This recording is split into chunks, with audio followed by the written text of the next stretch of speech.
Look अध्याय 2 लूका look अध्याय 2 और त्याचं 1 पासून उसका 1 से 7 1 से लेकर 7 तक। लूक चैप्टर 2 लूका अध्याय 2 वर्स 1 to 7 1 से 7 पर्यंत।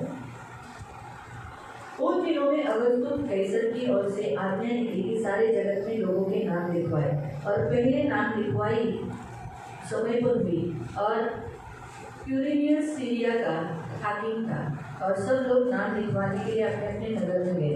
अतः यूसुफ भी, इसलिए कि उस दाऊद के घराने का और वंश का था, गलील के नासरत नगर से यहूदिया के दाऊद के नगर में बेथलेहम को गया, और अपनी मंगेतर मरियम के साथ जो गर्भवती थी नाम लिखवाए। उनके वहाँ रहते हुए जन्ने के दिन पूरे हुए, और वो अपना पहलौठा पुत्र जनी, और उसे कपड़े में लपेट कर चरनी में रखा, और क्योंकि उसके लिए सराय में जगह न थी।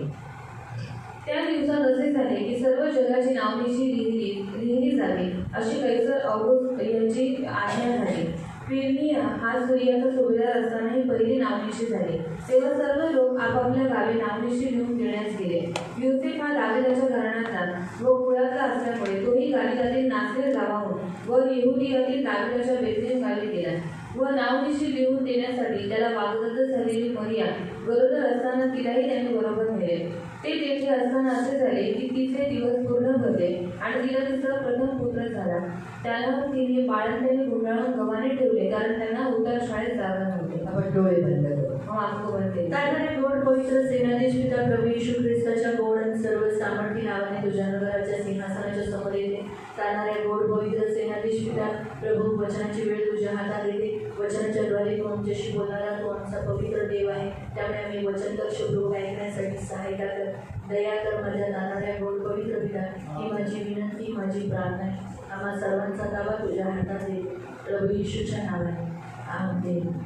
प्रेज लॉर्ड, हालेलुया हालेलुया। आपण इथे पाहतो त्या काळामध्ये नाव नोंदणी करण्याचा एक निर्णय घेण्यात आला, और उस साल में नाम नोंदणी करने का ये निर्णय लिया आणि गया। त्या काळामध्ये आपण पाहतो की तो बेथलेहम गावाचा होता, और वहाँ पर हम देखते कि वो बेथलेहम गाँव का था, पण तो राहत कुठे होता? नासरतमध्ये। और वो नासरत में रहता था। कोण? योसेफ। कौन यूसुफ? म्हणून तो नाव नोंदवण्यासाठी कुठे गेला? नासरतहून तो कुठे गेला? बेथलेहम जागी। और वो नाम लिखवाने के लिए कहाँ पर गया? बेथलेहम गाँव में गया। तिथे तो नाव नोंदवण्यासाठी तिथे गेला, और वहाँ पर वो नाम लिखाने के लिए गया। आणि तुम्हाला माहिती आहे नासरत पासून ते बेथलेहम पर्यंत 90 माइल्स म्हणजे 90 किलोमीटर एवढं लांब आहे। बेथलेहम से लेकर नासरत तक जो अंतर है वो 90 किलोमीटर का था, एवढं किलोमीटर त्यांना पार करायचं होतं। और इतना किलोमीटर उनको पार करना था। म्हणून तुम्हाला माहिती आहे त्याच्यात तिला 9वा महिना चालू झाला होता, और उसमें म्हणजे देखो 9 महिना लागला होता, और उसमें उसको 9 महीना लग चुका था। आणि नासरतहून त्या बेथलेहम या गावात येण्यासाठी मिनिमम प्रत्येक माणसाला 4 दिवस लागतात। और नासरत से बेथलेहम गाँव में आने के लिए एक मनुष्य को 4 दिन लगते हैं, पण तिला त्याला 7 दिवस लागले। और उनको 7 दिन लगे। किती दिवस लागले? कितना दिन लगे? 7 दिवस। 7 दिन। का? की त्या गाढवावरून तिला घेऊन जाण्यासाठी, कारण ती गरोदर होती आणि 9वा महिना होता।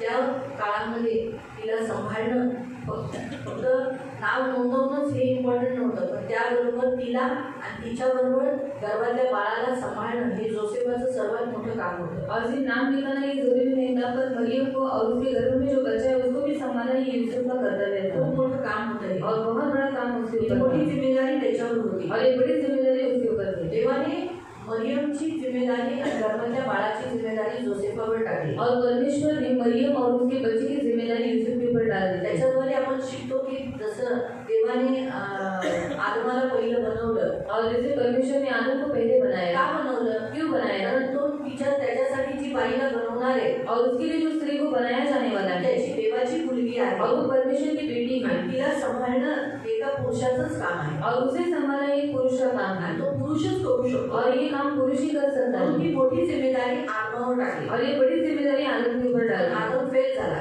पर आदम फेल हो गया, आदम या गोष्टीमध्ये पडला। और आदम इस बात में गिर गया। जसा त्याने हवेला सांभाळून घ्यायला पाहिजे होतं, वेळ द्यायला पाहिजे होता, तसा वेळ दिला नाही। और जैसे उसने हवा को संभाल कर देना चाहिए था, उसको समय देना चाहिए था, पर उसने ऐसा नहीं किया। म्हणून नवीन जो आदम आहे, नवीन करारातला, और इसे नए करार का जो आदम है तो खूप चांगला आहे, वो बहुत अच्छा आज है, तो बायांना खूप वेळ देतो, और आज वो स्त्रियों को बहुत समय देता लेना था त्याच्याकडे वेळच वेळ आहे. और उसके बाद समय ही समय है। कधीच कोणत्या बाईला म्हणत नाही की मला वेळ नाही तुझ्यासाठी. और कभी किसी स्त्री को नहीं कहता कि मेरे पास समय नहीं है तेरे लिए। इथपर्यंत जेव्हा त्याची आई सुद्धा त्याला म्हणाली की त्याचा दाखला संपलेला आहे, और यहाँ तक कि उसकी माँ ने उसे कहा कि उनका दाखला खत्म हो चुका है, तर तो म्हणाला माझी अजून वेळ झाली नाही. और उसने कहा अभी तक मेरा समय पूरा नहीं असं हुआ। म्हणून त्याने त्याच्या आईच्या शब्दाचा मान खाली टाकला नाही, और ऐसा करके उसने अपनी माँ का शब्द नीचे नहीं गिराया, परंतु मान ठेवला. पर उन शब्द का मान रखा। आणि त्याच्या आईने शब्द दिला म्हणून काय केलं त्याने म्हणाला की तुम्ही हे जे गांजण आहे ते पाण्याने भरा. और उसकी माँ का शब्द पालन करके उसने क्या किया, उसने कहा ये जो मछली है तो क्या करो पानी से भर दो। म्हणून आज तो कोणत्याही स्त्रीला आपल्यापासून लांब जाऊन देऊ इच्छित नाही. और आज वो किसी भी स्त्री को अपने आप से दूर लेकर नहीं जाना चाहता। तसंच आहे ना, योसेफाने पण एक चांगली जिम्मेदारी आपली हाताळली. और यूसुफ ने भी बहुत अच्छे रीति से अपनी जिम्मेदारी को खूप छान निभाया, हाताळली. बहुत अच्छे रीति से का तो निभाया। एवढा चांगल्या रीतीने हाताळू शकला? और क्यों वो अच्छे रीति से निभा पाया? कारण त्या गर्भात मरियेच्या गर्भात येशू आहे. क्योंकि मरियम के गर्भ में यीशु आणि मसीह येशू है। कृपा करत होता. और यीशु मसीह देव कर रहा था। देव जोसेफाला कृपा पुरवत होता. और परमेश्वर यूसुफ को अनुग्रह दे रहा था। म्हणून देवाची स्तुती असो की ती लग्नाच्या अगोदर गर्भवती होऊन सुद्धा, और परमेश्वर की स्तुति हो कि वो शादी से पहले गर्भवती होने के बावजूद भी, तरीही देवाने जोसेफाला कृपा केली की तिला ग्रहण करायला. और फिर भी परमेश्वर ने यूसुफ के ऊपर अनुग्रह किया कि वो मरियम का स्वीकार करे। शेवटी तो पुरुष आहे, और आखिर में वो पुरुष म्हणून है। त्याच्या मनातही तसा विचार आलेला की त्याने त्यागावं म्हणून. और उसके मन में ऐसा डाउट आया कि वो उसको त्याग दे। त्याने मनात असा विचार केलेला की तिला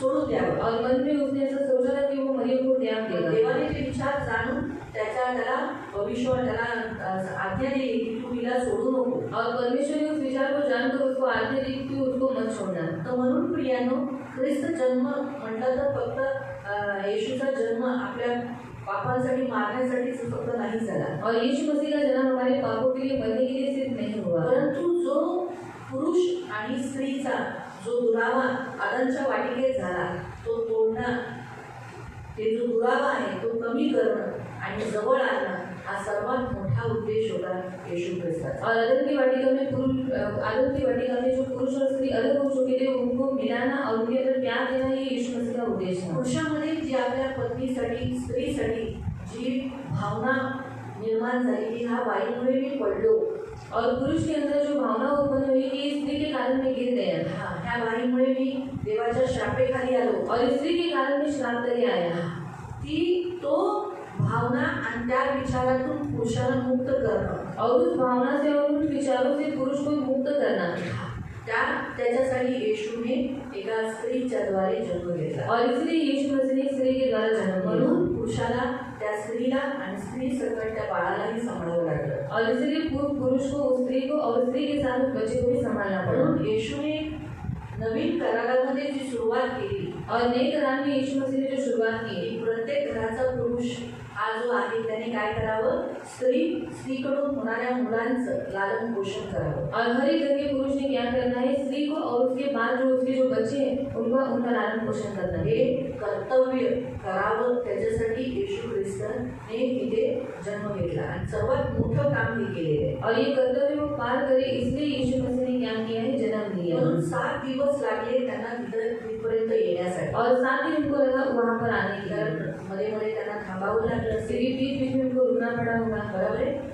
एक संगीत असं नाचलेतून ते लोक निघाले नसतील आणि निघाले तिथेच पोहोचले नसतील, और वो नाश्ते से निकल कर एक साथ वहाँ पर जाके वो पहुँचे नहीं हुए. मध्ये मध्ये दुखत असेल, बीच में उसको दर्द भी होता सर्व होगा. स्त्रिया तुम्हाला माहिती आहे जेव्हा डिलिव्हरी जवळ येते त्यावेळेला कसं दुखत असतं. और आप सब स्त्री है जो डिलीवरी जब नजदीक आती है तो कैसा दर्द होता है, ये आला तो मालूम नहीं होगा. शायद गाडीला थांबवलं असेल, और गली को उसने रुकाया होगा, थांबवलं असेल, तिथे आराम करवला असेल, और वहाँ पर उसको आराम करवाया होगा, रस्त्यात जेवण बनवलं असेल, और रस्ते में खाना बनाया होगा, लाकडं घेतली, और लकड़ी भी दिया है. असं नाही की तो फक्त असा आला आणि बायकोला घेतलं आणि ती निघाला, तसं नाही. ते त्यांनी पूर्व तयारी त्यांनी केली, त्या गावात जाण्यासाठी पूर्व तयारी केली. और उस गांव में जाने से पहले उसने पूरी तैयारी कर ली थी. त्याच्यामुळे आपल्याला देव शिकवतो कोणतंही काम करायच्या अगोदर कधीही पुरुषाने पूर्व तयारी करावी. और कोई भी काम करने से पहले सब पुरुषों ने क्या करना है, सबसे पहले तैयारी कर लेना है. आणि त्याच्यासाठी स्त्रीने सपोर्ट केला पाहिजे. और उसके लिए स्त्री ने उसको सपोर्ट करना चाहिए. पूर्व तयारी, और पूर्व तयारी, याला पूर्व तयारी म्हणतात. और उसने पूरी पूर्व तयारी केली. ख्रिस्ताला बेथलेहेम गावामध्ये जन्म देण्याची पूर्व तयारी जोसेफाच्या द्वारे झाली. और मसीह को बेथलेहेम गांव में जन्म देने की पूर्व तैयारी यूसुफ के द्वारा हुई. त्याच्यात लाकडं त्यांनी घेतली, और उसमें उसने लकड़ी ली, तांदूळ भात जे काही लागत होतं जेवण शिजवायला ते सगळं थोडंफार त्यांनी रस्त्यात घेतलं. और खाना बनाने के लिए जो कुछ सामान चाहिए वो सब सामान उसने ले लिया. त्याला बुद्धी आहे और उसे बुद्धिमान आहे. और यूसुफ बुद्धिमान है. त्याला माहित आहे की रस्त्यात माझी बायको बरोबर आहे, त्यामुळे 4 दिवसाचे जास्तही दिवस होतील, 15 दिवसही होईल. और मेरी स्त्री गर्भवती है तो ज्यादा दिन भी हो जाएगा. म्हणून आणि शायद मध्येही ती प्रसव होईल. और शायद बीच में वो बच्चे को जन्म दे देगी. म्हणून मला जास्त काय करावे लागेल, तिला मध्येच ती प्रसव होऊ नये म्हणून ह्याची काळजी घ्यायची आहे. और बीच में वो बच्चे को जन्म नहीं दे, इसलिए उस बात का भी मुझे ख्याल करना है. आणि पुढे तिला पूर्णपणे बेथलेहेम गावामध्ये तिला नेणं हे कर्तव्य आहे. और बेथलेहेम गांव में उसको लेकर जाना ये भी मेरा कर्तव्य म्हणून है. त्याने पूर्ण जी सामग्री पाहिजे जेवणापासून कपडे हे सर्व काही त्याने हातात घेतलं. और जो कुछ सामान जो कुछ कपड़ा उसको चाहिए वो उसने अपने हाथ में ले लिया. म्हणून तर बाळ झाल्यानंतर ते काय वाचले 7वं वचन. आणि तिला तिचा प्रथम पुत्र झाला, त्याला तिने बाळंत्याने कोंडाळून बाळांत पण कपडा आला कुठून तिच्याकडे, कारण तिने कपडे पण घेतले. और वो कपड़ा उसके पास कैसे आया, वो कपड़ा भी उसने ले लिया. बाळाला लपटायला और बच्चे को लपेटने के लिए. लोकांना वाटतं बाळ झालं काय नाही, त्याने फक्त तिलाच नेलं. ते पिक्चर दाखवतात, ते पिक्चरमध्ये बघून कधी पण कोणती गोष्ट आपण अनुमान लावू शकत नाही. और पिक्चर में देखकर हम किसी भी बात का अंदाज नहीं लगा त्याने सकते. कपडे सुद्धा घेतले. और इन्होंने कपड़ा भी अपने साथ ले लिया. म्हणून तर बघा जेव्हा डिलिव्हरी बाई काय करते, तिची डिलिव्हरी जवळ आली की ती बाळांपणासाठी कपड्याची साडी, याच्याकडे साडी माग, मोठी साडी कॉटनची साडी माग का प्रबंध करून ठेवते, ह्यासाठी ही पुढे गरज लागेल. और डिलीवरी का समय जब नजदीक आते हैं तो स्त्री क्या करती है, सब कुछ कपड़ा अपना भर कर रखती है. क्यों? क्योंकि उस समय वो जरूरत करती मूर्ख है. स्त्री जाते डिलिव्हरीला फक्त काळा ओरडत जाते, जाऊन बिऊन काही घेऊन नाही जात. और मूर्ख स्त्री जब जाती है तो क्या करती है, सिर्फ चिल्ला कर जाती है पर अपने साथ कुछ सामान लेकर नहीं जाती. ही बुद्धिमान स्त्री असते. और जो बुद्धिमान स्त्री होती ती है आपल्याबरोबर कपडे बिपडे पॅकिंग करून ठेवलेली असते. निघायच्या वेळेला ती पॅक करून बॅग पण घे जायचंय. और वो अपने साथ बैग सब लेकर जाती है. तर मरियम बुद्धिमान स्त्री होती. और मरियम बुद्धिमान स्त्री थी, मूर्ख नव्हती. मूर्ख नहीं थी. तर सांगण्याचा उद्देश की येशूचा जो जन्म झाला और यीशु मसीह का जो जन्म हुआ त्याच्यासाठी ह्या दोघांना वापरण्यात आलं. और इसीलिए इन दोनों का इस्तेमाल किया फक्त गया. स्त्रीचा वापर नाही झाला, और सिर्फ स्त्री का इस्तेमाल नहीं हुआ, परंतु त्याच्यासाठी जोसेफाने पूर्ण सपोर्ट केला. और उसके लिए यूसुफ ने पूरा सपोर्ट किया. म्हणून एक पुरुष आणि स्त्रीला पुन्हा जवळ आणण्याचा हा एक मार्ग होता. और पुरुष और स्त्री को फिर से निकट लाने का एक मार्ग था. पुन्हा जोडण्याचा. और फिर से उनको जोड़ने का. मनामध्ये जे काही, कारण स्त्रीच्या पण मनात असं झालं ना की अरे मी पाप केलं आदामच्या वाटिकेमध्ये म्हणून माझा नवरा माझ्यापासून लांब गेला. और स्त्री के मन में ऐसा ही आया कि मैंने आदम की वाटिका में पाप किया, इसलिए मेरा पति मुझसे दूर हो गया. स्वतःला पण ती हे करू लागले ना, कारण बायका मोस्टली स्वतःला दोष देतात की माझ्यामुळे झालं, मी का असं केलं, मी असं का केलं, कारण शैतानाचं ऐकून तिने केलं ना, म्हणून शैतान हमेशा तिला टॉर्चर. पण बाई ही निर्बल पात्र आहे, त्यामुळे ती स्वतःला दोष देते. और शैतान ने उसके ऊपर टॉर्चर किया और फिर उसने क्या किया, वो अपने आप पर दोष लगाने लगी. परंतु येशूचा जन्म हा एक खूप चांगला माध्यम आहे, ज्याच्याद्वारे आदामच्या वाटिकेमध्ये आलेला सर्वात मोठा दुरावा ख्रिस्ताच्या द्वारे जवळ केला जातो. और यीशु मसीह का जन्म एक अच्छा जरिया है, जिसके कारण क्या हुआ कि आदम की वाटिका में जो स्त्री और पुरुष अलग हो चुके थे उनको एक कर दिया. म्हणून 7 दिवस त्यांना ही यात्रा लागली. और 7 दिन की यात्रा उनको हो गई. आज आपण ही 7 दिवसाची यात्रा करणार आहोत. और आज हम भी 7 दिन की यात्रा करने वाले हैं. 7 दिवस सोमवार, मंगळवार, बुधवार, गुरुवार, पण शुक्रवार, शनिवार. आपल्या येशूचा जन्म आपण 25 तारखेला करतो. और इसलिए हम हमारे यीशु मसीह का जन्मदिन 25 तारीख को करेंगे. आपल्या 7व्या दिवशी नाही होत, कारण इथे जरी येशूचा जन्म 7व्या दिवशी झाला और यहाँ पर यीशु मसीह का जन्म 7वें दिन में हुआ. येशू हिला 7 दिवस लागले आणि नंतर तिथे पोहोचल्यावर तिला कळा सुरू झाल्या. और 7 दिन उनको लगे जाने के लिए और बाद में उसको दर्द चालू हुआ. आणि मग हा तिला एका ठिकाणी त्या गाडीवरून उतरून तिला खाली बसवलं और उसको गले के ऊपर से उतार कर उसको एक जगह पर यूसुफ ने बिठा दिया. तिला तिथं ठेवला. ती इथं काळात येत होती, पण तिथे एकेकाची जागा तिच्यासाठी प्रसवण्यासाठी तिच्यासाठी जागा शोधत होता. और उसको डिलीवरी करने के लिए वो वहाँ पर जगह ढूंढ रहा था.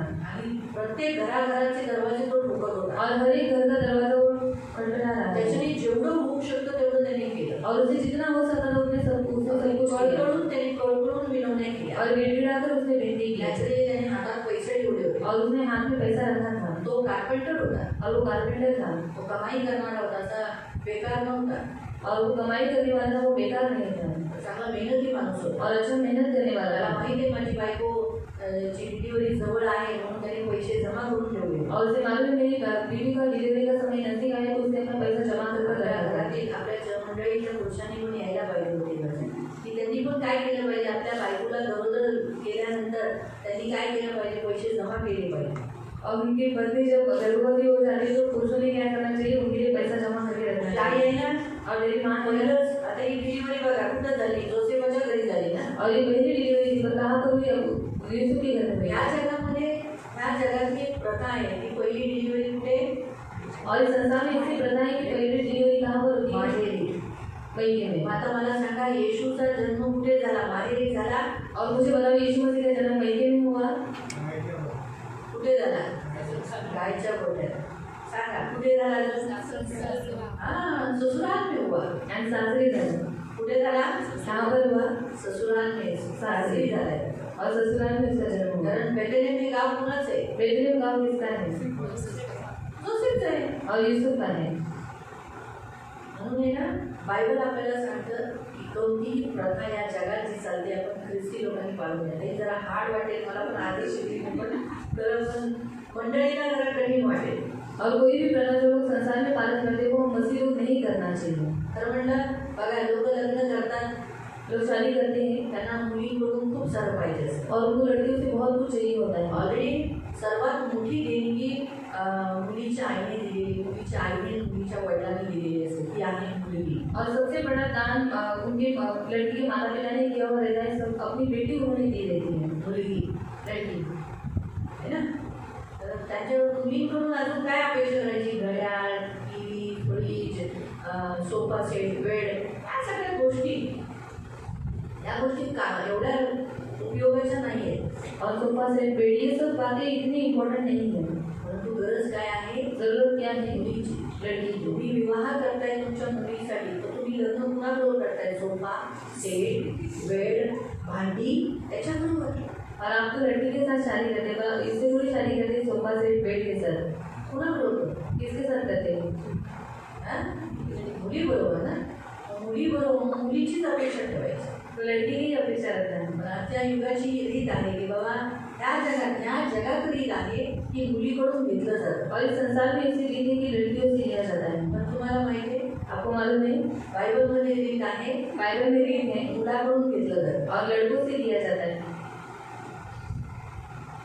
म्हणून आपल्या सियोनच्या मुलींची कोण लग्न करतात, इसलिए हमारे सीएम की लड़कियों से कोई शादी नहीं करता. ते बाहेर जाऊन मुली का आणतात, बाहर जाकर लड़कियों को क्यों लेकर आते हैं, त्यांना दहेज भेटतो, और उनको दहेज मिलता है, त्यांना सामान भेटतं. उनको सामान मिलता है. त्यांना सियोनची मुलगी का नको. और वो सीएम की लड़की क्यों नहीं चाहिए.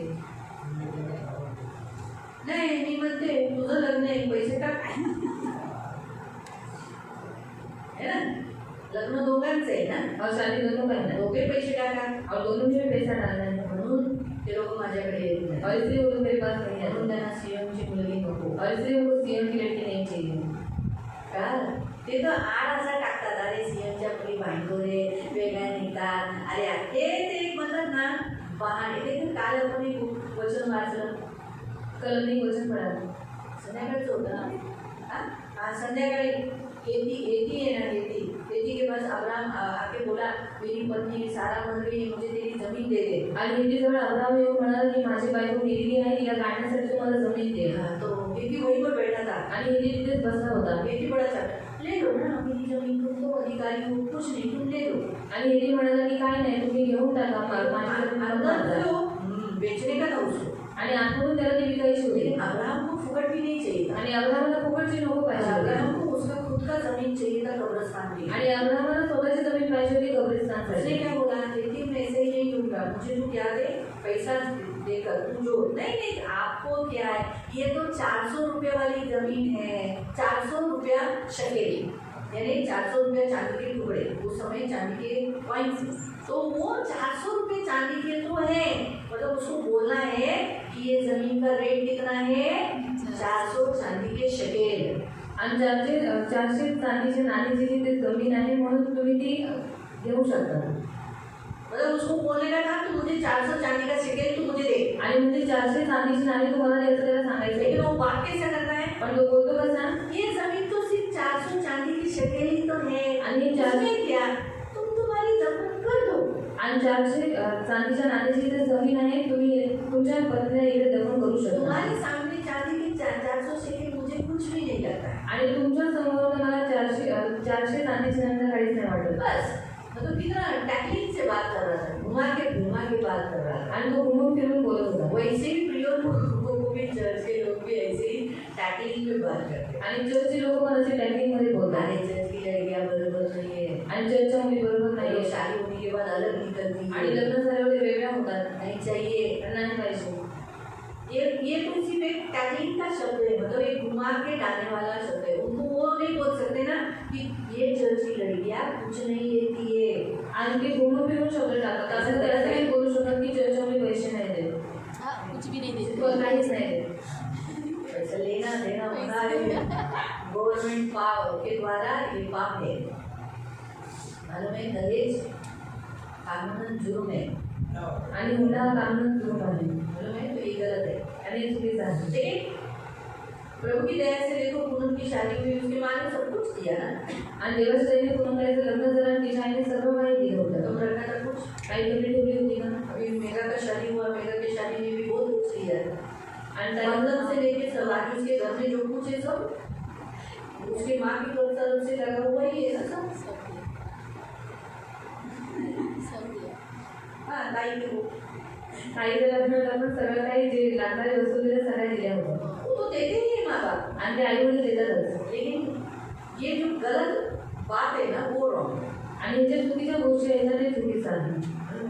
तो ये लोगों का एक है. तो यहाँ पर प्रिय प्रभु का वचन क्या कहता है कि बाइबल के अनुसार जो प्रथा है, संसारिक प्रथा, वो तोड़ने के लिए यीशु का जन्म हुआ. आणि बायबलनुसार ज्या जगाच्या प्रथा आहेत ते तोडण्यासाठी येशूचा जन्म झाला. संसारिक प्रथा, आणि जगातल्या प्रथा, जन संसारिक प्रथा की पहिला डिलीवरी माँ के ही घर में. आणि जगाची प्रथा की पहिली डिलिव्हरी आईच्याच घरी. हाँ, ये प्रथा जो है ये हमारे प्रभु यीशु के जन्म के द्वारा क्या हो गया, टूट गया. आणि ही जी प्रथा आहे आपल्या येशू ख्रिस्ताच्या जन्माच्या द्वारे ही तोडण्यात आली. तो इसलिए हम देख रहे हैं अभी हमारे यीशु मसीह का 7 दिन का यात्रा है. आणि आपल्या येशू ख्रिस्ताची 7 दिवसाची यात्रा आहे. यात्रा होने के बाद उसे एक सराय में जगह मिली, उसे गाय के गोटे में जगह मिली. आणि ते यात्रा झाल्याच्या नंतर त्याला एका गायीच्या गोठ्यामध्ये जागा मिळाली. गाय के गोटे में उसका जन्म हुआ. आणि गायीच्या गोठ्यामध्ये येशूचा जन्म झाला. लेकिन हमारा 7 दिन का उपवास होने के बाद अगले महीने में यीशु का जन्म होता आणि है. आपला 7 दिवसाचा उपवास झाल्याच्या नंतर पुढच्या महिने आपण येशूचा जन्म मनवतो. 7 दिन यीशु को जन्म दिए. हम यीशु का जन्म क्यों हुआ, क्या हुआ, ये हम जरूर देखेंगे. आणि या 7 दिवसांमध्ये येशू ख्रिस्ताचा जन्म काय झाला, कशाला झाला हे सगळं आपण पाहणार तो आहोत. ये उपवास हम 7 दिन का रखा है. आणि हा उपवास 7 दिवसाचा ठेवण्यात ये आलेला आहे. उपवास बड़ा इम्पोर्टेंट होता आणि है. उपवास खूप महत्त्वाचा असतो. उपवास ये हमारे एक आपल्याला आध्यात्मिक शिस्त लावण्यासाठी आहे. और उपवास हे हमें आत्मिक अनुशासन लगाता है. जसं आपण शरीरासाठी आपल्या मुलांना आणि स्वतःला शिस्त लावतो. और जैसे हम शरीर के लिए अपने बच्चों को अनुशासन लगाते बघा हैं. आपण आपल्या शरीराला एक शिस्त लावलेली आहे. और देखो हमने हमारे शरीर को एक अनुशासन लगाया सकाळी है. उठणं, सुबह उठना, बाथरूमला जाणं, बाथरूम में जाना, हे ते सर्वात पहिलं सगळेजण करतात. और ये सबसे पहला काम सब लोग करते हैं. आंघोळ करणं, नहाना, ब्रश करणं, ब्रश करना, स्वच्छ कपडे घालणं, और स्वच्छ कपड़ा पहनना. बरोबर आहे ना. ख्रिस्ती होण्याच्या नंतर आपण प्रार्थना करतो और मसीह होने के नाते हम प्रार्थना करते आणि हैं. त्याच्यानंतर मग जेवून नाश्ता करतो, और उसके बाद हम नाश्ता कामाला करते जातो, हैं, काम पर जाते सगळे हैं. दुसरे ड्युटी करत राहतो. और दूसरे दिन हम काम करते बाहेर हैं. गेलो तो घरी आल्यानंतर सर्वात पहिला तोंड हातपाय धुतो, नंतर आंघोळ करतो. और बाहर जाने के बाद हम सबसे पहले घर पर आने के बाद हम हाथ मुंह धोते हैं या फिर नहाते हैं. या सगळ्या आपण काय करतो, आपल्या जीवनाला आपण शिस्त लावलेली आहे. और हमने क्या किया, हमारे शरीर को हमें अनुशासन लगाया है. आपण शिस्तीत बसणं, अनुशासन में बैठना, सरळ बसणं, सीधा बैठना, सारखा आपण जर उभे राहून सारखा आपण असे करतोय तर आपण एक सरळ उभं राहणं. और खड़े होकर हम गिरते हैं तो भी लोग बोलते सीधा खड़ा है. तो हे सर्व शिस्त का लावतो, और ये अनुशासन शिस्त क्यों लगाता है? सांगण्यासाठी. अच्छे के लिए. मग तसंच आहे ना आत्मिक गोष्टींसाठी सुद्धा और ऐसे ही आत्मिक बातों के लिए भी. आपल्या आत्म्याला शिस्त लागण्यासाठी और हमारी आत्मा को अनुशासन लगने के लिए उपवास हा एक जरिया आहे. उपवास एक ऐसा जरिया है. उपवास हा आपल्याला येशू ख्रिस्ताने दिले ज्याच्याद्वारे आपल्याला शिस्त लागते. और उपवास यीशु मसीह ने हमें दिया है, उसके कारण हमें अनुशासन लगता है. उपवासामध्ये आपण काय होतो, आपल्याला शिस्त लागते की आपण जास्त देवाच्या जवळ येण्याचा आपण प्रयत्न करतो. और उपवास में हमें शिस्त लगती है कि हम ज़्यादा परमेश्वर के निकट आते हैं। जेव्हा आपण उपवास करतो आपल्या आठवड्याचे 2 दिवस, और जब हम उपवास करते हैं हफ्ते के 2 दिन, किंवा आपण जसं 7 दिवसाचे उपवास करत आहोत, और जैसे हम 7 दिन से उपवास कर रहे तर या हैं, उपवासामध्ये आपल्या आत्म्याची वाढ होते और इस उपवास में हमारी आत्मा की बढ़ोतरी आणि होती आपला है, आत्मा प्रभावतेने वाढतो आणि शरीराला नियंत्रण करतो. और हमारा आत्मा प्रभावशाली रीति से बढ़ता है और हमारे शरीर को नियंत्रण में रखता है। स्तुती आराधना करणं, गुरु स्तुति आराधना प्रार्थना करना, करणं, प्रार्थना करना, बायबल वाचणं, बाइबल को पढ़ना, देवाच्या जवळ जास्त वेळ बसणं, परमेश्वर के निकट ज़्यादा समय तक बैठना, ही शिस्त आपल्याला लागते. और ये अनुशासन हमें लगता है। बरोबर आहे?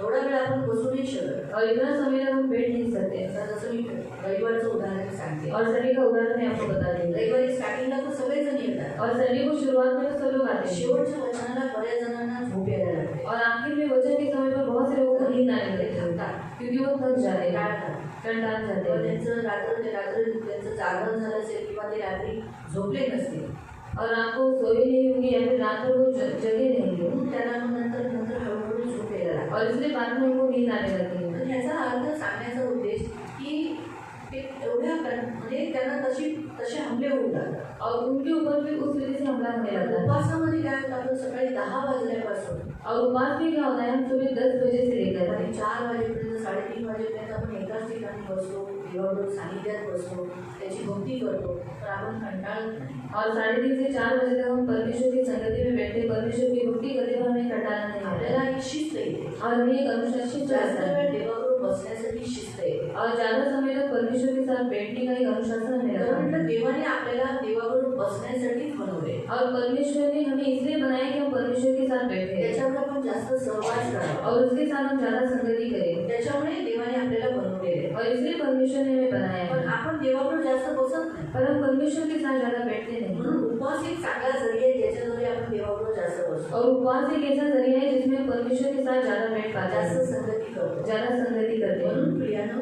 येशूचा हा जो आठवडा आपण जन्माचा आठवडा बघतोय त्याच्यात आपण स्वतःला शिस्त लावत आहोत. और यीशु मसीह का ये जन्म का हफ्ता जो हम देखने वाले हैं उसमें हम अनुशासन लगाते हैं, पण देवाच्या जास्त जवळ येण्यासाठी. हम ज़्यादा परमेश्वर के निकट आने के तर लिए। काय होतं, आपण राहून मध्ये राहून रोज घरात राहून जे आज आपण कंटिन्युअसली एवढे दिवस एवढे वेळ देवाबरोबर घालवतो, ते घालवण्याची वेळ कमी होऊन जाते. मग और रोज घर में रहने के कारण क्या होता है, जो समय हम परमेश्वर के साथ बिताते थे वो बातें कम होने लगता है, म्हणून जास्त वेळ आपण ख्रिस्ताबरोबर घालवावं म्हणून उपवास उपयोगी आहे. और ज़्यादा समय हम परमेश्वर के साथ बिताएं इसलिए उपवास से जरूरी है। हालेलुया. हालेलुया. देवाने उपवास करण्याची आज्ञा दिली. और इसलिए परमेश्वर ने उपवास करने की आज्ञा दी तुम्हाला है। सर्वांना माहिती आहे उपवास हा खूप गरजेचा आहे. और आप सबको मालूम है उपवास ये बहुत जरूरी खूप है, गरजेचं आहे. म्हणून मी जास्त उपवासावर आज नाही शिकवणार. और इसलिए ज़्यादा उपवास के ऊपर मैं आपको नहीं सिखाऊंगी। तर जो सांगायचा होता पॉईंट शिस्ताबद्दल मी सांगितलं. और जो बताने का पॉइंट है अनुशासन के ऊपर वो मैंने बताया। तर सांगण्याचा उद्देश की हा आठवडा येशूच्या जन्मावर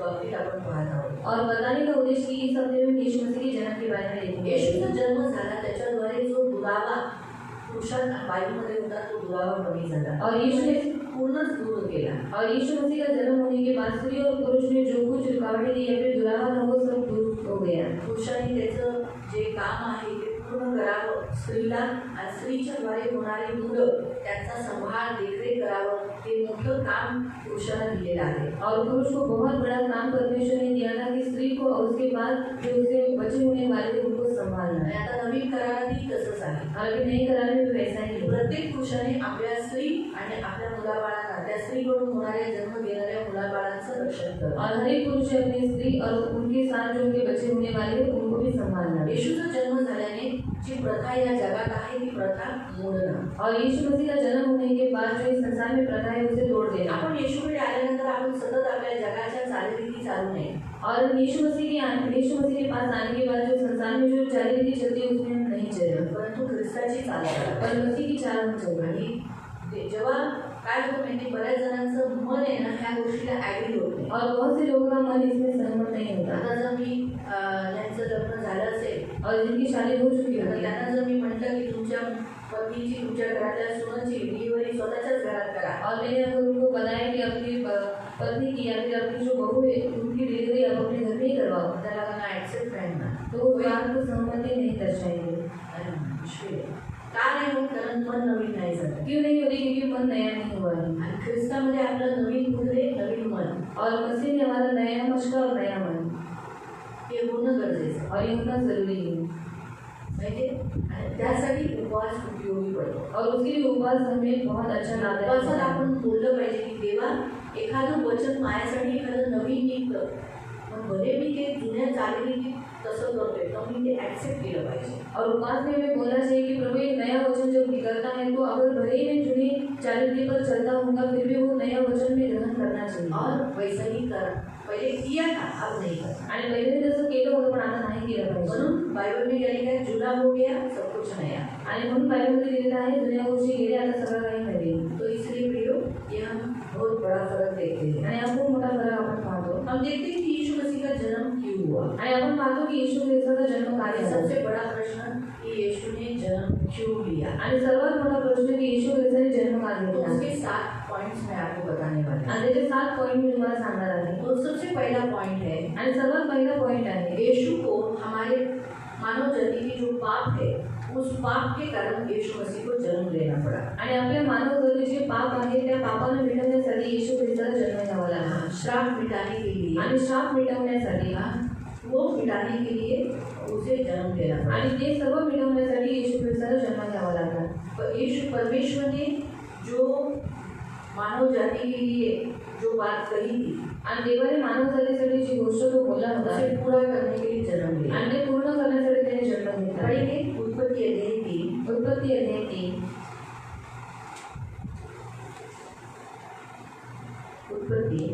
उत्पत्ति अध्याय 3 और उसका 15. त्याचं 15।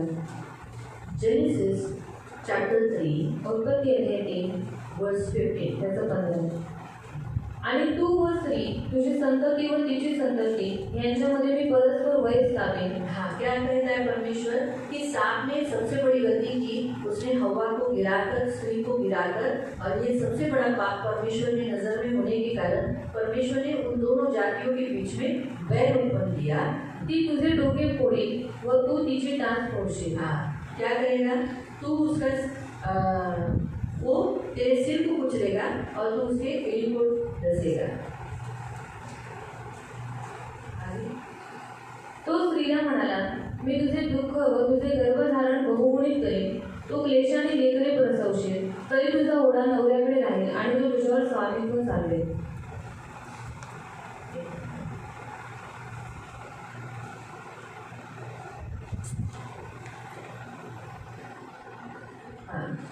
यहाँ फिर से 15 करो.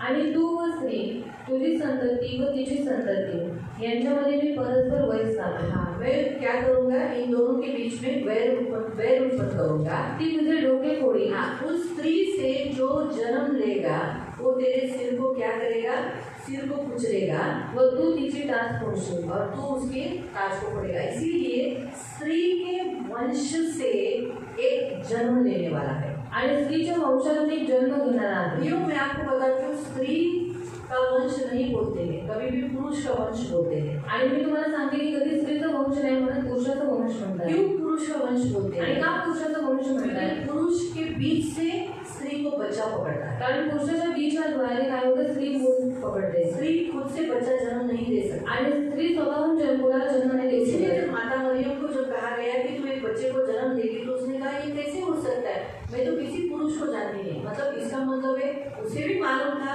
कि जब शादी होती है और पति पत्नी का रिश्ता होता है और पुरुष का बीज जब अंदर जाता है तब बच्चा होता है. आणि जेव्हा माता मरियमला सांगण्यात आलं होतं की तू काय करशील, एका मुलाला जन्म देशील, तेव्हा ती आश्चर्यचकित होऊन म्हणाली की कसं काय होऊ शकतं, कारण मी कोणत्याही पुरुषाला जाणत नाही। कारण मरियमला हे ज्ञान होतं की जेव्हा स्त्री आणि पुरुषाचा विवाह होतो, जेव्हा त्यांचा संबंध होतो आणि जेव्हा पुरुषाचं बीज स्त्रीमध्ये येतं तेव्हाच एक स्त्री मूल जन्म देऊ शकते। यही प्रोसीजर है. आणि हीच प्रोसिजर आहे परमेश्वर ने इस पृथ्वी पर यही नियम बनाया. आणि देवाने या प्रकारचे हाच नियम बनवलेला लेकिन आहे। इस नियम के बावजूद भी पण या नियमानंतर परमेश्वर ने कहा देव म्हणाला कि स्त्री के वंश से एक होगा, वो तेरे सिर को कुचलेगा. आणि स्त्रीच्या वंशातून असंही उत्पन्न होईल तर तुझ्या डोक्याला उचलेल। और यही भव्य इसी वचन के लिए यीशु मसीह को आना पड़ा. आणि ह्याच वचन पूर्ण करण्यासाठी येशू ख्रिस्ताला यावं लागलं। मानव जाति को पाप के कारण, मानव जाति को पाप से छुड़ाने के लिए, आणि मानव जातीला पापापासून सोडवण्यासाठी यहाँ जब मानव ने पाप किया आणि जेव्हा मानवाने पाप केले ते तो वो मृत्यु अपने ऊपर ले लिया आणि त्यांनी स्वतःची मृत्यू ओढून और घेतली वो मृत्यु हर मनुष्य के ऊपर फैल गया। आणि ती मृत्यू प्रत्येक माणसावरती पसरली। ईश्वर से भी दूर हो गया, देवापासून तो दूर झाला, परमेश्वर से दूर तो हो गया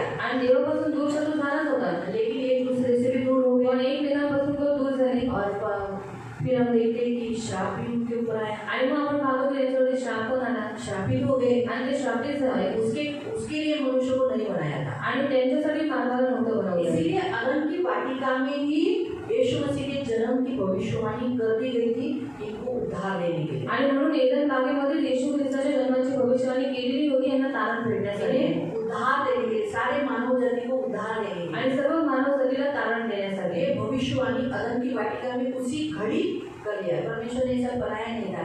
हम अक्सर होता है लोग ऐसा बोलते हैं आणि खूप लोक असं बोलतात अरे ये परमेश्वर का ही प्लानिंग था, आणि देवाची एक योजना होती आदम को बनाना, आत्माला फिर बनवणं, आदम को पाप में गिराना, आत्माला पापामध्ये पाडणं, ये फिर तो फिर आगे कैसे बढ़ता है ये सब। आणि नंतर मग पुढे या गोष्टी कशा काय झाल्या असत्या। ऐसा ही एक जन 2-3 जनों ने मुझे भी बोला था। आणि असं 2-3 जण मला बोलले होते। पहली बार जब मुझे बोला था मुझे इतना ज्ञान नहीं था भाई, थोड़ा कुछ सुनता है, मुझे तो कुछ मालूम था। मैं बोला हाँ सच बात, मैं ऐसा ही बोला था। आणि जेव्हा पहिल्यांदा मला कोणी हा प्रश्न विचारला तेव्हा मला एक बायबलचं ज्ञान होतं म्हणून मी म्हटलं हा प्रश्न नहीं, मतलब बातचीत करते हैं ना, परमेश्वर के बारे में बातचीत होता है तो मैंने भी ऐसे मुझे नहीं कि मुझे इतना मालूम नहीं था। आणि मी नवीन होती, मला त्या गोष्टीचं इतकं ज्ञान नव्हतं। जैसे जैसे मैं बाइबल पढ़ने लगी पण जसं जसं मी बायबल वाचू लागले और प्रभु ने मुझे मदद किया, आणि देवाने मला मदत केली, फिर मैं जान लिया कि नहीं, परमेश्वर की योजना नहीं थी कि उसके बच्चे पाप करें। आणि तेव्हा मी जाणून घेतलं की देवाची बिलकुल योजना नव्हती की त्याच्या मुलाने पाप करावे। फिर परमेश्वर ने मुझे ऐसा पूछा,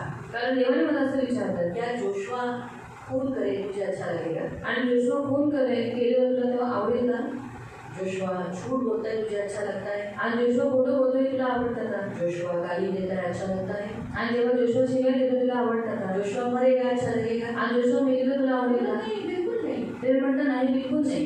बिल्कुल नहीं, ये तो मुझे बिल्कुल अच्छा नहीं लगेगा। आणि म्हटलं असं मला बिलकुल आवडणार तो नाही। जब तू इंसान होगा तू तो पापी है, तू इंसान होकर अगर तू जोशुआ के लिए अच्छे विचार रखती है, आणि तू जर पापी आहेस आणि तू माणूस असून आपल्या मुलासाठी चांगले विचार वो ठेवते नहीं मरे, आणि त्याने मरू नये, झूठ नहीं बोले, त्याने खोटं बोलू नये ऐसा कुछ काम नहीं आणि करे, घाण कोणतं काम करू नये।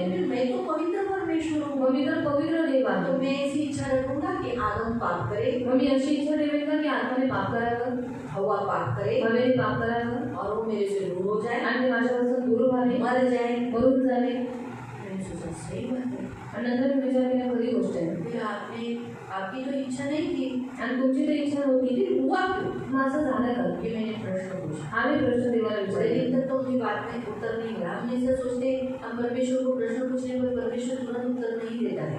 आणि आपण देवाला प्रश्न विचारल्याच्या नंतर देव आपल्याला लगेच कधी कधी उत्तर नाही परमेश्वर देत। ये भी देखता है कि हमारे अंदर सचमुच उत्तर पाने की आशा है क्या। आणि देव हे पण बघतो की आपल्यामध्ये उत्तर प्राप्त करण्याची आशा हम आहे, बार बार प्रभु का इंतजार कर रहे हैं आणि तो अजून उत्तर दिलं नाही, आणि आपण वारंवार देवाची वाट पाहतो की प्रभू तुम्ही अभी तक मुझे उत्तर दिया नहीं, लेकिन प्रभु ने पवित्र आत्मा ने मुझे उत्तर दिया। पण पवित्र आत्म्याने मला उत्तर मैं दिलं। यहाँ बोल सकती हूँ कि पवित्र आत्मा ने दिया। आणि मी इथं बोलू शकते की पवित्र आत्म्याने दिलं। पवित्र आत्मा ने कहा, आणि पवित्र आत्मा म्हणाला, परमेश्वर ने मानव की रचना इस रीति से की है आणि देवाने मानवाची रचना अशा रीतीने केलेली आहे कि उसे स्व-इच्छा दिया है, आणि त्याच्यामध्ये स्व इच्छा दिलेली आहे इच्छा उत्पन्न की है। आणि त्याच्यामध्ये इच्छा उत्पन्न तो केली आहे। जो हमारे तीन, अभी यहाँ तो ये नहीं है, नहीं तो मैं आपको बता दी, शरीर, प्राण और आत्मा। आणि शरीर, प्राण आणि आत्मा। तो शरीर जो दिखाई देता है, आणि शरीर जे दिसण्यात येतं हाँ, उसके साथ साथ एक चांदी का तार के साथ प्राण जुड़ा हुआ है। आणि त्याच्यासोबत एक चांदीच्या तारेबरोबर प्राण जुळलेला आहे उस प्राण में है आणि त्या प्राणामध्ये आहे मन।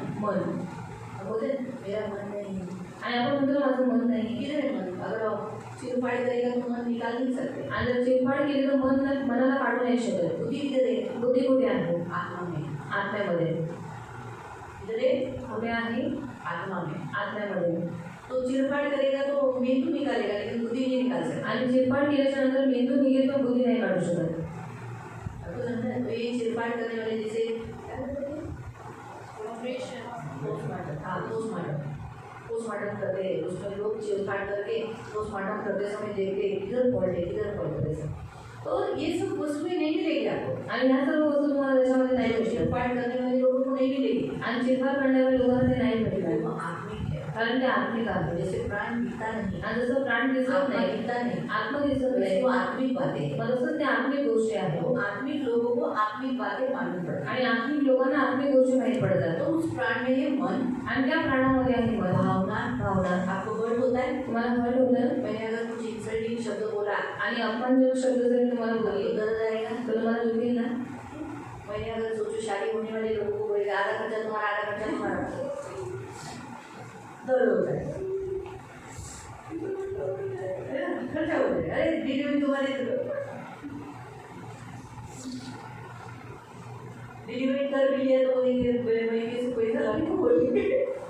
आणि डिलिव्हरी जर स्वतःकडे ठरवली तरी बाहेरून पैसे आणायला सांगते इसीलिए जो दहेज लेकर आती है ना, आणि जी हुंडा घेऊन येते ना या बहुत सारा सामान लेकर आती है, वो पूरे घर में फिर डोमिनियन देती है। किंवा खूप सारं सामान घेऊन येते ती घरामध्ये थोडं स्वतःचं वर्चस्व चालवते सामान लेकर आई हो ना, फुकट आई हो क्या? आणि सामान घेऊन आले फुकट थोडी झाले जिस बेड पे तू सो रहा है वो बेड मेरे बाप ने दिया है। ज्या बेडवर तू झोपतोय तो बेड माझ्या बापाने दिलेला जो आहे टीवी तू देखता है वो टीवी भी मेरे बाप ने दिया है। आणि जो टीव्ही बघतो तो टीव्ही माझ्या बापाने दिलेला आहे कबाट में जिसमें कपड़े तूने रखे वो भी मेरे बाप ने दिए। ज्या कपाटामध्ये तू कपडे ठेवलेले आहेत ते माझ्या बापाने दिलेले आहे जो बर्तन में तू खाना खाया है वो बर्तन भी मेरे बाप ने दिए। आणि ज्या भांड्यांमध्ये तू जेवत आहेस ते भांडी पण माझ्या बापाने दिलेली आहे सोफा सेटी पे तू बैठा है वो भी मेरे बाप ने दिया है। आणि ज्या सोफा सेटीवरती तू बसलेला आहेस तो पण माझ्या बापाने दिलेला आहे ओवन इस्तेमाल करता है, ओवन भी मेरा ही है। अभी कपड़े थे तू धोए हुए कपड़े डाले वो भी मेरे बाप की वॉशिंग मशीन में है। आणि तुझे धुतलेले कपडे घातलेले आहेत ते पण माझ्या बाबाने दिलेल्या वॉशिंग मशीन मध्ये आहे इसलिए क्या मतलब ही चाहिए, आणि सर्व नाही पाहिजे है ना? पति बोलना चाहिए तू जो कपड़ा पहनी है वो मेरा पहने है, आणि नवऱ्याने बोललं पाहिजे तुझे कपडे घातले ते मी तू दिलेले जो आहे खाती है वो मेरा खाती है, आणि तुझे खाते ते माझं खाते जिस बेड पे तू सोती वो मेरा बेड है। आणि त्या बेडवर तू झोपतेस तो माझा बेड आहे यही होना चाहिए। आणि हेच झालं पाहिजे तो कहने का उद्देश्य तो भावना हमें हर्ट कर, जहाँ हमें महसूस होता है हर्ट होता है, यानी हम हंसते हैं, आपण हसतो रडतो ये भावनाओं में, आणि या भावनेमध्ये आहे तो ये प्राण में होता है। आणि हा प्राणामध्ये और असतो वो है इच्छा। आणि ही इच्छा इच्छा जो होती है वो भी हमारे प्राण में होती है। आणि इच्छा जी असते ती पण आपल्या प्राणामध्ये तो असते परमेश्वर ने हमारे साथ इच्छा रखी है कि तू चुन। परमेश्वर ने कहा आदम ये जो तुझे सब बगीचा जो दिखाई दे रहा है ये सब बगीचे में मैंने तुझे रखा है, तू काम कर, मशागत कर, ख्याल कर, देखभाल कर, लेकिन ये जो बीच में जो वृक्ष रखा है ये जो वृक्ष है इस वृक्ष का फल नहीं खाना। आणि एकदम बागेमध्ये आदमा मी तुला ठेवलेलं आहे त्याची तू मशागत कर त्याचा सांभाळ कर त्याची देखरेख कर पण हे जे मध्यभागी ते झाड लावलेले आहे त्याचं फळ तू खाऊ नको इसी बाजू का झाड़ का फल तू खा सकता आणि याच्या बाजूच्या झाडाचं फळ इसके तू बाजू खाऊ का नको खाना, आणि याच्या पण बाजूचं खा है, लेकिन इसका नहीं खाना। पण ह्याचं तुझं फळ खाऊ जिस नको दिन तू खाएगा मरेगा। ज्या दिवशी तू खाशील तू मरून ये जाशील चुनाव रखा था। आणि ही निवड त्याच्यासमोर ठेवलेली जैसे आहे पॉलिटिशियंस लोग आते हैं, बहुत सारे हमारे यहाँ हम चुनाव रखते हैं, किसको चुना, किसको वोट देना, किसको चुना, भाजी इतने सारी भाजी होते, किसको चुना, किसको चुना, किसको चुना, आज ये देखिए ये अच्छा लगा है। इसे वैसे हमें बनाया गया है, आणि जसं आपल्याला बनवण्यात आलेलं आहे इसी कारण से प्रियो हम चुनाव करते हैं। आणि म्हणून प्रियांना आपण चुनाव करतो आदम और हव्वा ने अपनी मर्जी से चुना। आणि आदम आणि हवेने स्वतःच्या मर्जीने निवडलेलं होतं प्रियो याद रखो, लक्षात ठेवा आज आपके बच्चे जो चुनते हैं, आज तुमची मुलं जे निवडतात आप बचाना चाहते हैं, आणि तुम्ही त्यांना वाचू इच्छिता समझाते, समजवता बहुत कुछ बोलते हो, खूप काही बोलतात लेकिन वो लोग चुनते गलत है। पण ते निवडतात चुकीचं क्या कर सकते हैं? काय करू शकतात माँ बाप क्या कर सकते हैं? आई वडील काय करू शकतात सिर्फ इतना ही कर सकते हैं, जो बुरा हुआ उसको भलाई में कर सकते। फक्त एवढंच करू शकतात जे वाईट झालेले ते त्याला चांगल्यामध्ये बदलू शकतात सच है, करेक्ट है ना? अगर सोचो कोई लड़का कोई लड़की शादी से पहले कुछ अफेयर किया या गलत काम किया, तो जो गलत किया ये माँ बाप की इच्छा नहीं किया, माँ बाप की इच्छा नहीं की। आणि कोणता मुलगा किंवा मुलगी लग्नाच्या अगोदर त्याने अफेअर केलं आणि त्याने वाईट केलं ही आई वडिलांची इच्छा होती का त्याने असं करावं नाही तो परमेश्वर क्या, माँ बाप क्या करते हैं, वो मिटा कर, वो गलत किया वो ढाक कर छुपा कर नया रीति से कुछ अच्छा बनाने की प्रयत्न करते हैं। आणि आई वडील काय करतात त्यांनी जे चुका केलेल्या आहेत त्या झाकून काय करतात नवी उत्पन्न करायचा काय प्रयत्न तो करतात इसीलिए प्रियो परमेश्वर ने प्री प्लानिंग करके नहीं रखा था कि आदम को बना के फिर पाप कराएगा फिर ऐसा में मनुष्य बनवाएगा। हमारे परमेश्वर का इतना गंदा दिमाग नहीं है। आणि देवाने पहिलीच अशी वाईट योजना बनवून ठेवलेली होती की आत्माचा जन्म होईल मग तो पाप करेल मग तो देवापासून दूर जाईल ही योजना देवाने कधीच बनवलेली नव्हती कोई भी नहीं, हमारे परमेश्वर परमेश्वर जिए और अदन की वाटिका में हम सब रहे। हम वहाँ पर हमारा भी जन्म शायद उधर ही हो जाएगा। आणि देवाची इच्छा होती की आज आम्ही हवेली दीर्घायुष्य जगावं आणि एरनच्या बागेमध्येच आम्ही सगळेजण राहावं. शायद आपला पण जन्म तिथेच झाला असता हम भी वहीं पर रहे थे आणि आपण तिथेच राहिलो असतो. अच्छे रीति से रहते। चांगल्या रीतीने राहिलो असतो. तो बहुत लोग कभी कभी कोई लोग होते अगर आदम हवा ने पाप किया नहीं होता तो क्या हमारा जन्म होता और हमारा जन्म नहीं होता। इसीलिए उन्होंने पाप किया, इसीलिए आज हमारा जन्म हुआ है। अच्छा हो गया उन्होंने पाप किया, नहीं है। मैंने उस समय उस व्यक्ति को कहा था नहीं ये गलत है। आणि एक व्यक्ती मला असं म्हणाला होता की जर आदमने हवेली पाप केलं नसतं तर आपला जन्म झाला असता ना, आपला जन्म कधीच झाला नसता. बरं झालं त्यांनी पाप केलं म्हणून तर आपला जन्म झाला, पण प्रश्न नाही. परमेश्वर पवित्रताई में भी हमारा पवित्रताई में जन्म होता आणि आपल्या पवित्रताईमध्ये जन्म झाला और असता. हमारा जन्म होता आणि आपला जन्म झाला असता. हमारा जन्म होता क्योंकि हमारा दूसरा जन्म हुआ है। इसका मतलब है परमेश्वर की इच्छा है कि हमारा जन्म हो। तो अगर हमारा जन्म नहीं होता तो हम जन्म ही नहीं लेते ना। हम भी अदन की वाटिका में जन्म लेते आणि आपण ही एरन बागेमध्ये जन्म घेतला असता. कितना सौभाग्य था ना। आणि किती सौभाग्य लेकिन केलं. देखो परमेश्वर कितना अच्छा कर, पण देव बघा किती चांगला देव आहे कितना भला परमेश्वर। आणि किती उत्तम देव आहे. उसने क्या किया, त्याने काय केलं, उसने एक योजना बनाई। त्याने एक योजना बनवली. परमेश्वर है, उसको किसी से सलाह लेने की जरूरत नाही। काय करू, आज मला पाप केलं, काय करायचं, त्याच्यासाठी काही प्लॅनिंग करायचं का, असं विचार करून 4-5 दिवस आठवडा घेतला नाही, ऐसा समय नहीं लिया उसने। आणि त्याने विचार करण्यासाठी वेळ नाही घेतला कारण तो देव आहे. वो परमेश्वर है आणि तो देव उसने आहे. तुरंत योजना बनाई। त्याने लगेच योजना बनवली. श्राप देते देते श्राप देता देता देते देते उसने कहा कि तूने ऐसा किया ना, तेरे कारण ही ऐसा हुआ ना, आणि तू असं केलं तर तुझ्यामुळेच असं झालं ना. इसीलिए मैं अभी कहता हूँ जिस स्त्री को तूने गिराया उसी स्त्री से वंश आएगा। आणि ज्या स्त्रीला तू पाडलंस त्या स्त्रीच्या घरी वंश येईल. असंभव बात, लेकिन परमेश्वर के लिए असंभव है। आणि अशक्य गोष्ट पण देवासाठी काही अशक्य आहे का.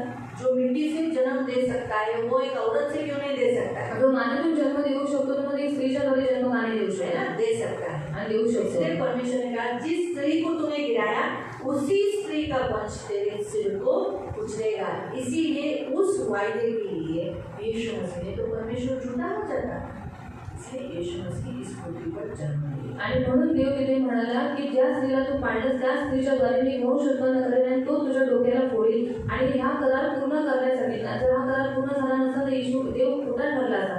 म्हणून येशू ख्रिस्ताला या पृथ्वीवरती जन्म घ्यावा लागला. इसलिए उसने परमेश्वर यीशु मसीह ने सिर्फ मानव जाति को पाप से छुटकारा देने के लिए नहीं था, लेकिन मुख्य उद्देश्य था कि जो परमेश्वर ने कहा था उसे पूरा उसने। आणि मानव जातींच्या पापांपासून त्यांना सोडवण्यासाठी आणि त्यांना तारण देण्यासाठीच फक्त येशूचा जन्म नाही झाला, पण देवाने जे करार केला होता तो करार पूर्ण करण्यासाठी येशू ख्रिस्ताने जन्म घेतला. इसलिए यीशु का जन्म हमें मानव जाति के लिए और परमेश्वर के शब्द जो उच्चार उसने किए उसे पूरा करने के लिए। आणि येशू ख्रिस्ताचा जन्म सर्व मानव जातीसाठी आणि देवाने जे शब्द उच्चारले होते ते शब्द पूर्ण करण्यासाठी. दूसरा, यीशु का जन्म हुआ कि परमेश्वर ने मानव को अपने स्वरूप में बनाया था। आणि दुसरं येशू ख्रिस्ताचा जन्म यासाठी झाला की देवाने मानवाला स्वतःच्या प्रतिरूपामध्ये स्वरूपामध्ये बनवलेलं होतं. जो स्वरूप इंसान का पाप के कारण बिगड़ गया था, उसे ज्यादा बुरा ज्ञान भी आ गया था, उस बुरे ज्ञान से इंसान बुरा हो गया था। आणि ते स्वरूप माणसाचं बिघडलेलं होतं आणि वाईट ज्ञानामुळे तो पूर्ण वाईट झालेला होता. इसीलिए वापस उसे मसीह का चरित्र, परमेश्वर का चरित्र लाने के लिए यीशु मसीह का जन्म हुआ। आणि पुन्हा त्याला चांगलं चरित्र ख्रिस्ताचं चरित्र भेटण्यासाठी येशू ख्रिस्ताचा जन्म झाला. हमारा परमेश्वर का चरित्र मतलब क्या है? आणि आपल्या देवाचं चरित्र म्हणजे काय. परमेश्वर कैसा है? देव कसा आहे. परमेश्वर प्रेम है। देव प्रेम आहे. प्रेम एक चरित्र है आणि प्रेम ही चरित्र आहे. जैसे हम लोग बताते हैं ना, जैसे आप लोग भी इंसानों को कैसे पहचानते हैं? आणि तुम्ही माणसांना कसं ओळखता. हाँ, काय बघून? स्वभाव, मग स्वभाव, गुण आणि चरित्र हे एकाच ह्याच्यामध्ये आहे. स्वभाव गुण और चरित्र एक ही लाइन में. मग तुम्ही जेव्हा स्वभाव बघता तर तुम्ही कसं बघता, अरे बाबा हे चिंकूस आहे. और जब आप स्वभाव को देखते तो आपके बदले बहुत कंजूस है. एवढा चिंकूस आहे, और इतना कंजूस है त्याच्या हातून पैसे नाही सुटणार. और इसके हाथ से पैसा नहीं छूटेगा. मला कसं कळलं? आपको कैसे मालूम पड़ा चिंकूस आहे कि वो कंजूस है. स्वभाव. हा पण कसं कळालं? स्वभाव तर कळाला, पण तेच मी म्हणते कसं कळालं? हा, त्याच्या वागणुकीत और उसके बर्ताव के कारण. जेव्हा त्या माणसाचा वागणूक तुम्ही बघता और जब उस मनुष्य का बर्ताव आप देखते हैं त्या वागणुकीवरून तुम्हाला कळतं की या माणसाच्या हातून पटकन पैसे निघत मिळत नाही. और उस समय आपको मालूम पड़ता है कि इस मनुष्य के हाथ से तुरंत पैसा नहीं छूटता है। तेव्हा तुम्हाला कळतं ते एकदा नाही तुम्ही बघत. और वो एक बार आप नहीं देखते, एकदा बघितल्याने तुम्ही कधीच नाही करत. और एक बार देखने के बाद आप उसके ऊपर दोष नहीं लगाते, परंतु तुम्ही बघता ते खूप वेळा बघता तेव्हा तुम्हाला कळतं अरे हा बघा हे चिंबूस आहे. और बहुत बार देखने के बाद आप बोलते हैं हाँ ये व्यक्ति बहुत कंजूस है। बरोबर आहे. मग तसंच आहे ना, परमेश्वराचा स्वभाव खूप जो आपण बघतोय तो एकदाच नाही, वर्षानुवर्ष तसाच आहे. आणि तो स्वभाव प्रकट करण्यासाठी आणि त्या स्वरूपात आपल्याला आणण्यासाठी, पुन्हा त्या स्वरूपात आपल्याला आणण्यासाठी येशूचा जन्म झाला. और परमेश्वर का स्वभाव बहुत अच्छा है और उस स्वभाव में हमें लाने के लिए, उसके स्वरूप में हमें बनाने के लिए यीशु मसीह का जन्म हुआ। प्रियांनो, बायबल आपल्याला सांगतं की देव प्रेम आहे. और बाइबल में बताती है कि परमेश्वर प्रेम है। पहिला यूहन्ना अध्याय 4 त्याचा 8. पहला यूहन्ना की पत्री अध्याय 4 उसका 8। फर्स्ट जॉन पहला यूहन्ना की पत्री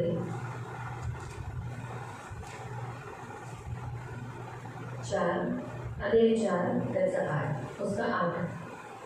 जो प्रीती करत नाही तो देवाला ओळखत नाही, कारण देव प्रीती आहे। देवाचा स्वभाव काय आहे, चरित्र काय आहे, प्रेम. तो प्रेम केल्याशिवाय राहू शकत नाही. और परमेश्वर का स्वभाव चरित्र प्यार भरा है और वो प्यार किए बिना रह नहीं सकता। त्याच्यात प्रेम आहेच और उसके अंदर प्यार है ही, त्यामुळे तो प्रेम केल्याशिवाय राहू शकत नाही. और इसलिए वो प्यार किए बिना रह नहीं सकता। आणि देवाची इच्छा काय, ते सेम जो चरित्र आहे प्रेमाचं ते आपल्याला यावं. और परमेश्वर की इच्छा है कि वो सेम जो प्यार भरा चरित्र है वो हमारे अंदर किया। म्हणून येशू ख्रिस्ताने पण नवीन आज्ञा काय दिली, और इसलिए यीशु मसीह ने नई आज्ञा क्या दी की जसं मी तुमच्यावर प्रेम केलं तसं तुम्ही एकमेकांवर प्रेम करा. और जैसे मैंने तुमसे प्यार किया तुम भी एक दूसरे से प्यार किया करो। आणि त्याच्याने लोक ओळखतील की तुम्ही माझे शिष्य आहात. और इससे लोग जान लेंगे कि तुम मेरे शिष्य हो। म्हणून आज आपण येशूकडे आल्यानंतर और आज हम यीशु मसीह के पास आने के सर्वात बाद पहिला आपलं बोलणं चेंज होतं. सबसे पहला हमारा बोला चेंज हो जाता है। कसे आहात असं बोलायला लागतो. और आप कैसे अच्छे नहीं ऐसा हमारा बोलना हो जाता है। पहिले आपण बोलू, काय नाही असं नाही. लगेच आपला टोन पण चेंज होतो. और तुरंत हमारा टोन भी चेंज हो तर जाता आपल्या है। शब्दात प्रेम म्हणजे सॉफ्टनेस. और हमारे शब्द में भी प्यार आ जाता है, मतलब सॉफ्टनेस आ जाता है। त्याच्यानंतर आपल्या वागणुकीत और उसके बाद हमारे बर्ताव में प्रेम यायला लागतं. प्यार आने लगता है। अपराधांबाबतीत प्रेम यायला लागतं. जो हमारे साथ अपराध करते हैं उनके लिए प्यार आने लगता है। हे सर्व येशू का करत होतो. और वो सब यीशु मसीह क्यों करवाता है? त्याला आपल्याला देवाच्या चरित्रामध्ये आणायचं. क्योंकि हमें परमेश्वर के चरित्र में उसे लाना आपण है। सतत देवाचं वचन येतं, प्रेम करो, क्षमा करो, दया करो. हे सर्व देवाचं चरित्र आहे. और इसलिए बार बार परमेश्वर का वचन आता है, प्यार करो, क्षमा करो, ये सब परमेश्वर का चरित्र है। एक्सोडस 34:6. निर्गमन अध्याय 34 उसका 6। एक्सोडस निर्गमन 34 अध्याय 34 वर्स 6. त्याचं 6।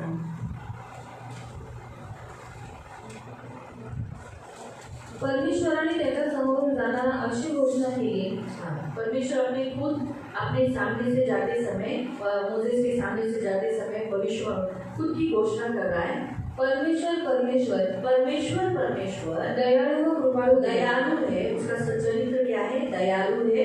वो कृपालु देव, कृपा करने वाला परमेश्वर है. मंद क्रोध। एक्सोडस 34 वर्स 6. आणि क्रोध में धीमा है, जल्दी गुस्सा नहीं करता. दयेचा व सत्याचा सागर। दया और सत्य का सागर है. ये उसका चरित्र है. आणि त्याचं चरित्र आहे। इसलिए उसके बिना वो रह नहीं सकता. आणि त्याच्याशिवाय देव राहू नाही शकत। वो किए बिना रह नहीं सकता. आणि ते काम केल्याशिवाय देव राहू नाही हमारा शकत। परमेश्वर अच्छा है. आणि आपला देव चांगला आहे। नहू 1:7. नहू मध्ये 1:7। नहू नहू 1:7. 1:7।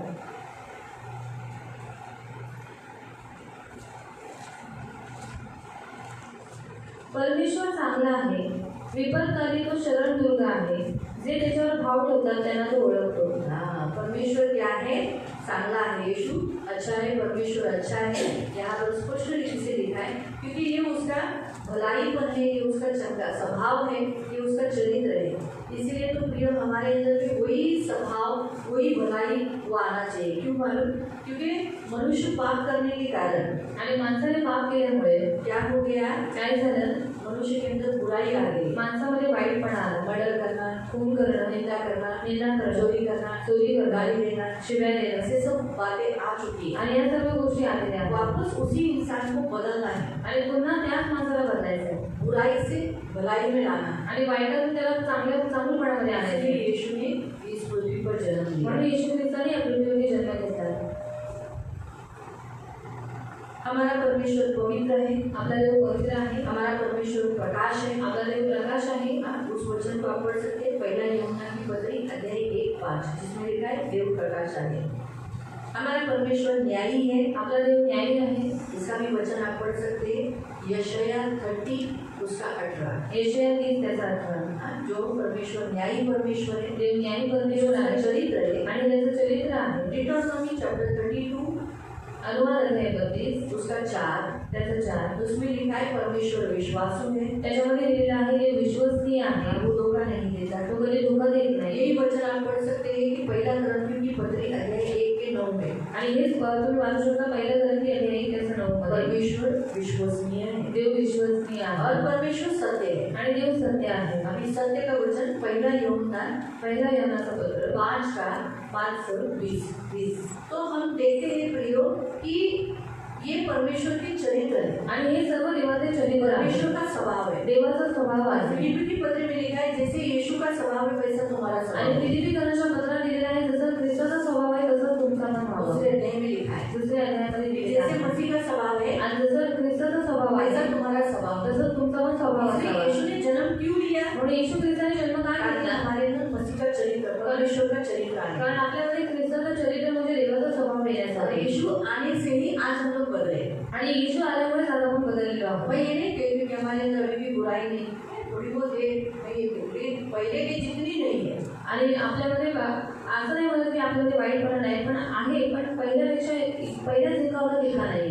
अभी हम सिर्फ बुराई काम नहीं करते, आणि आता फक्त आपण वाईट काम नाही अच्छे करत, अच्छे काम भी करते। आपण चांगली कामं पण करतो। पहले हम अच्छे काम से होता था, आणि पहिली चांगली कामं आपल्याकडून कभी व्हायची नहीं नाही, होता। कधीच नाही व्हायची। जब से हम यीशु में आए हैं, पण जसं आपण येशूमध्ये हम आलो अच्छे काम करने लगे, आणि आपण चांगली कामं करू लागलो, हम प्रेम करने लगे। आपण प्रेम करू लागलो। नहीं तो हमें क्या प्रेम कुछ मालूम ही नहीं था, आणि आपल्याला प्रेम काही माहीतच लेकिन नव्हतं। हम आज प्रेम करने लगे, अपने माँ बाप से प्यार करने लगे, पण आज आपण प्रेम करू लागलो, आपल्या आई वडिलांना प्रेम करू अपने लागलो, बच्चों से प्यार करने लगे, आम्ही आपल्या मुलांना प्रेम करू लोगों से लागलो, प्यार करने लगे। आपल्या लोकांना प्रेम करू लागलो। ये हमें प्रभु के पास आने के बाद प्रभु ने हमारे अंदर ये चरित्र लाया है।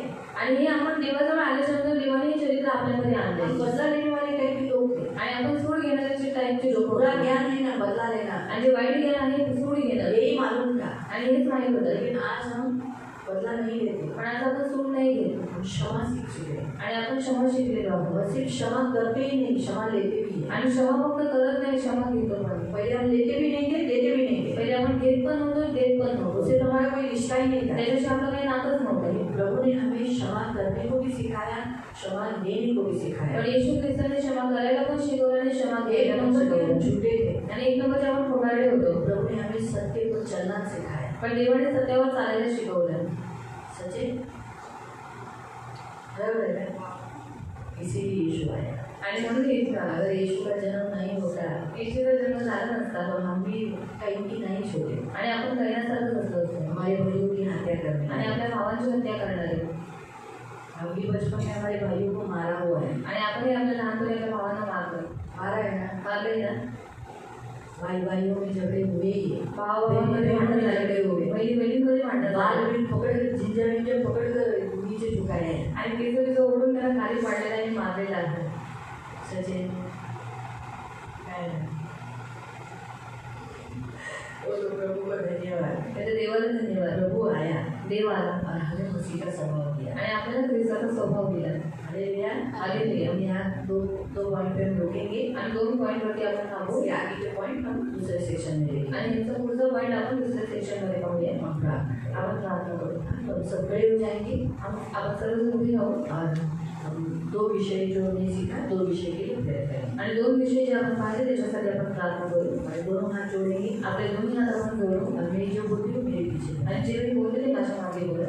प्रभु यीशु, मैं धन्यवाद देती हूँ मैं धन्यवाद देती कि हूँ आप मेरे लिए, आप मेरे लिए, मुझे बचाने के मुझे बचाने के लिए, लिए, पाप से छुड़ाने के पाप से छुड़ाने के लिए, लिए, मृत्यु से छुड़ाने के मृत्यु से लिए छुड़ाने के लिए आपने जन्म लिया। आपने जन्म लिया। पिता ने पिता ने अदन की वाटिका में अदन की वाटिका में जो शब्द कहा, जो शब्द कहा, स्त्री के वंश से स्त्री के वंश से तेरा सिर कुचला तेरा जाएगा सर उजला और जाएगा तेरा जन्म और तेरा जन्म स्त्री के जन्म और स्त्री के वंश से हुआ है। स्त्री के वंश से मैं धन्यवाद देता हूँ कि तू स्त्री के द्वारा तो स्त्री के द्वारा इस पृथ्वी पर जन्म लिया और शैतान के सिर को सांप के जो पहले से आरंभ से हत्यारा और पाप कर रहा जो है, पहले से हत्यारा का उसका सिर तूने कुचल दिया और वो सेम अधिकार तूने मुझे दिया है।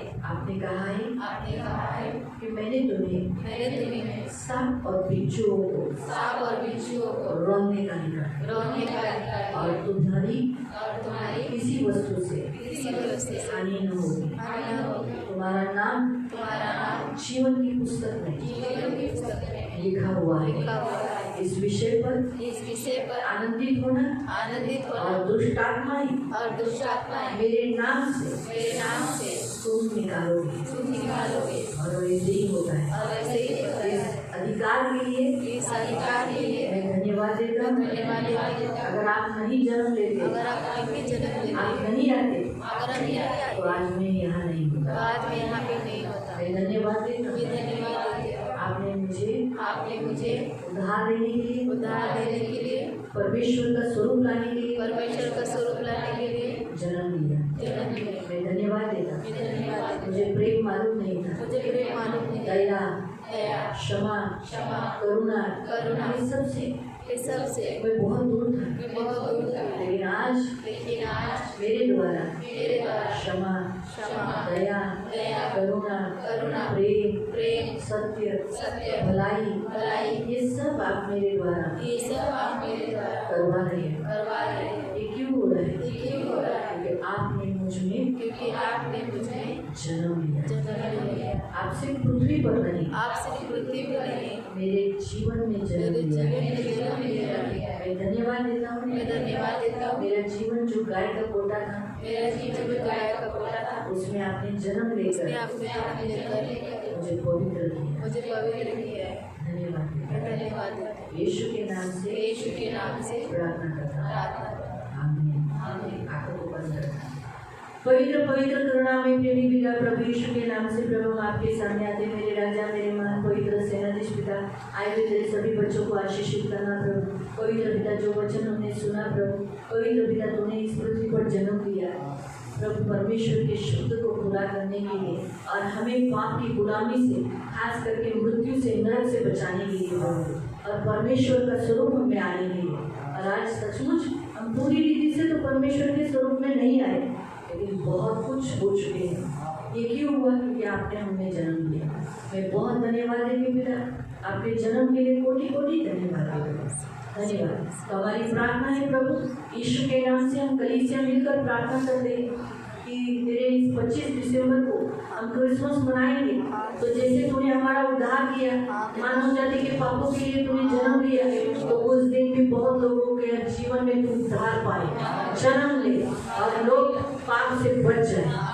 और जैसे हमें बचाया और हमें परमेश्वर का स्वरूप दिया, उन्हें भी परमेश्वर का स्वरूप देना प्रभु। आज जो वचन हम इस हफ्ते में देखेंगे वो सब क्रिसमस के दिन में आने वाले और सियोन चर्च में जब जब यीशु को ग्रहण करेंगे उन सब में होने के लिए मदद करना। आज के बाद जितने लोग यीशु में जन्म लेंगे, यीशु तू उनके हृदयों में जन्म लेगा, वो सभी आज से उनके जीवन में यही प्रक्रिया होने के लिए मदद करना। ये हमारी प्रार्थना है। धन्यवाद देते प्रभु यीशु का लहू इन सब पर लगा। प्रभु यीशु आज हाउ चर्च है, हाउ चर्च में वहाँ बहुत सारे लोग आने के लिए मदद करना, वहाँ के सभी लोग वहाँ पर आकर तुझे आदर देने के लिए मदद करना प्रभु। अपना शपथ पालन तुझ में विश्राम करने के लिए मदद करना प्रभु, और तुझसे आनंदित होकर प्रभु तुझ में मगन होने के लिए मदद करना। सूर्याराधना, प्रार्थना, वचन, गवाही, दान, दशांश, प्रभु भोजन, ये सब पवित्र आत्मा से भरपूर होने के लिए मदद करना। जाते समय आते समय रक्षा करना प्रभु यीशु के नाम से।